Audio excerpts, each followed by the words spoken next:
دينا سكينجبير. هذا سميتو الخرقوم، شويه ديال البزار ها هو كيطل من التحت. عندي هنايا واحد 4 ديال الفصوص ديال الثومه، شويه ديال الملحه وربيع قزبر معدنوس. الشرموله خلطتها بواحد شويه ديال الماء، جبت طريفات ديال الدجاج ورقدتهم هنايا، تكيهم مزيان بالموس باش تخليهم الشرب. غادي نغطي هذا الخير بفيلم اليمونتير وغنخليه يرقد ما بين 20 حتى 30 دقيقه. حيت الدجاج هنا في واحد الطباسيل دو كوتي، هما الدجاجات مشرملين. غتبقى لي هاد الشرموله غنزيد فيها شويه ديال زيت العود، وغنزيد فيها هاد البهارات ديال الروز. بغيت نجربهم، الله غير ما يهربوش ليا المذاق ويعطيوني نتيجه مزيانه.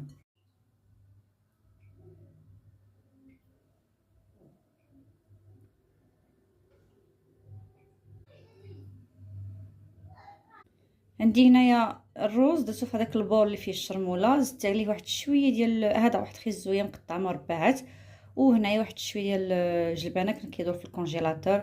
غادي نخلط هادشي كامل وغادي نمونطي التحفه الفنيه ديالي. خليكم معايا. الروز ومن فوق كندير الدجاج، وغندي ندير عليه من الفوق الكميه الاخرى اللي بقات ليا ديال الروز.